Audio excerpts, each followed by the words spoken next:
বাংলাদেশ ঠিক পথে আছে। আপনি যদি এভাবে ভাবেন, 15 বছরে দেশটাকে ফোকলা বানিয়ে ফেলা হয়েছে, $234 বিলিয়ন পাচার হয়েছে, শত শত মানুষ খুন হয়েছে, গুম হয়েছে, 1 জুলাইতে মারা গেছে 1500-এর উপর, পুলিশ বাহিনী শেষ করে দেওয়া হয়েছিল, আমলাতন্ত্র শেষ করা হয়েছিল।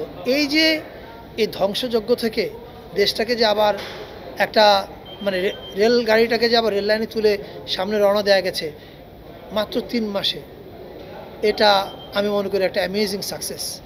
হ্যাঁ, আমরা সব অর্জন করতে পারিনি, কিন্তু আমি নিশ্চিত আমরা ঠিক পথে হাঁটছি। আমরা বলতে শুধু আমি আমাদের সরকারের কথা বলছি না, বাংলাদেশের মানুষ ঠিক পথে হাঁটছে। বাংলাদেশের সঠিক রাজনৈতিক আকাঙ্ক্ষা তৈরি হয়েছে এবং এই আকাঙ্ক্ষাকে উপেক্ষা করার মতো ভুল কোনো রাজনৈতিক শক্তি করবে বলে আমি বিশ্বাস করি না। বাংলাদেশে গণতন্ত্রের নামে, দেশ পরিচালনার নামে এত তামাশা হয়, রাজনীতির নামে এত তামাশা হয়, ফলে এটা তো স্যাটারের খুবই উর্বর ভূমি হওয়ার কথা। এবং আপনি যদি বাংলাদেশের চায়ের দোকানগুলোতে আড্ডায় যান, আপনি দেখবেন যে ক্ষমতাবানকে, মানে যারাই ক্ষমতাবান থাকে তাদেরকে কীরকম ওই চায়ের আড্ডাতে কীরকম স্যাটার করা হয়। ফলে আমাদের সরকারগুলো, এই বিগত সরকারের মতো, এরা যত বেশি খারাপ কাজ করে মানুষ এদেরকে তত বেশি তীব্র স্যাটারের বানে মাটিতে নামিয়ে ফেলে চায়ের দোকানে বসে।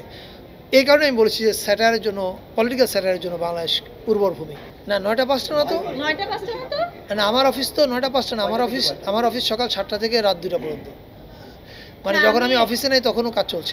আমি এইটুকুন বলতে পারি যে সে ফ্রাইডে স্যাটারডেতেও কাজ করে।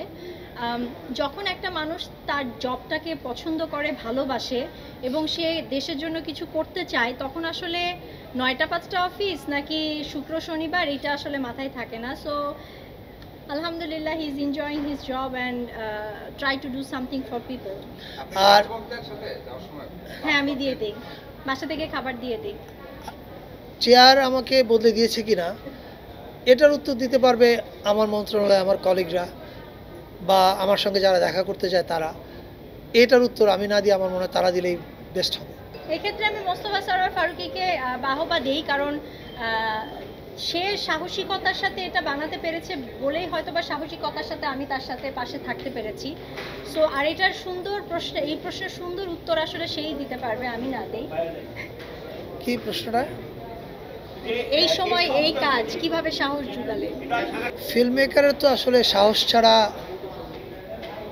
কীভাবে ফিল্ম বানাবে। হ্যাঁ, পরিস্থিতি যখন খারাপ হয় আমরা তো আর ঠিক ওই রকম রাজপথের বিপ্লবী না যে সরাসরি ক্ষমতাকে চ্যালেঞ্জ করতে পারি। তবে ফিল্ম মেকাররা ক্ষমতাকে চ্যালেঞ্জ করতে পারে তার কাজের মধ্য দিয়ে, এবং এই কাজটা যেটা ডেমোক্রেসি প্রাইভেট লিমিটেড ওরফে 840, এখানে আমরা ক্ষমতাকে চ্যালেঞ্জ করেছি স্যাটার দিয়ে, বিদ্রুপ দিয়ে।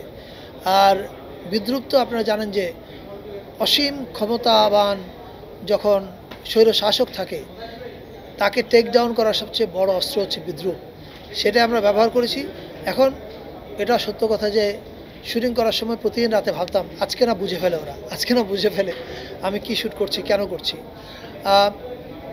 এটা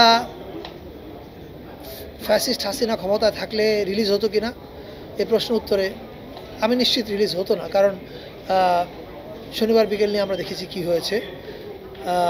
কিন্তু সবচেয়ে বড় কথা হচ্ছে এখন ছবিটা দর্শকের কাছে যাচ্ছে। আমি চাই সবাই দেখুক এবং ভালো লাগলে অন্যদেরকে দেখতে পারুক। না, ট্রেলার দেখে বোঝা যাচ্ছে এটা তো 420 সিকুয়েল না। তবে এটাকে আমরা বলছি 420 ডাবল আপ এই কারণে যে আপনারা সবাই জানেন গত 15 বছর বাংলাদেশে দেশ পরিচালনার নামে, গণতন্ত্রের নামে কি তামাশাটা হয়েছে। তামাশার মাত্রাটা এত তীব্র ছিল যে মানে আরেকটা 420 দিয়ে এটা হবে না, এটা ডাবল আপ লাগতো, এটা ডাবল ডোজের ওষুধ লাগবে। সো 840 হচ্ছে, যেহেতু তামাশার মাত্রা ছিল আমাদের সমাজে এবং রাষ্ট্রে অনেক উঁচুতে, ফলে আমাদেরকে বিদ্রুপের মাত্রাটাও উঁচুতে উঠাতে হয়েছে। না, সেন্সর বোর্ডে আটকে যাওয়ার ভয় তো ছিলই, কিন্তু পাখির পায়ে শিকল থাকলে পাখি শিকলের ভয়ে কতদিন গান না গেয়ে থাকবে, একসময় না একসময় তাকে গান গাইতে হবে। ফলে আমিও ভেবেছি যে লেট মি ট্রাই, আমি যেটা বলতে চাই সেটা বলার চেষ্টা করি। তারপরে কি হবে, একটা ছবি আটকে আছে, আরেকটা আটকাবে, না হয় একসময় ছবি ফিল্ম বানানোই ছেড়ে দিতে হবে। কিন্তু যতক্ষণ ফিল্ম বানানো ছেড়ে দিতে হচ্ছে না, ততক্ষণ আমি যেটা বানাতে চাই সেটাই বানানো উচিত। মানে 840 সেন্সরে আটকে গেলে বিকল্প মুক্তি দিতে পারতাম কিনা আমি জানি না। আমার ধারণা 840 সেন্সরে আটকানোর সাথে সাথে দেশ ছেড়ে চলে যেতে হতো আমাদের। I don't know. 840তেও তো আমি আছি, ক্যামেরার সামনে আছি না পিছে আছি এটা ম্যাটার করে না, এর সাথে আছি এটা হচ্ছে ম্যাটার করে। সো 420 ক্যামেরার সামনে আমি কাজ করেছি, 840 ট্রিমেন্ডাস স্ক্রিপ্ট, আমি ক্যামেরার পিছনে থাকতে পেরেছি এবং এটাতেই আমি অনেক অনেক ভালো বোধ করছি, অনেক হ্যাপি। আচ্ছা, রিলিজের এটা আমি বলি, রিলিজের হলটা আমাদের নিশ্চিত হয়েছে, কিন্তু আপনারা জানেন যে লাস্ট মোমেন্ট পর্যন্ত প্লাস মাইনাস হতেই থাকে। কিছুক্ষণের মধ্যে কোন কোন হলে যাবে এটা আমরা আপনাদের সাথে শেয়ার করব।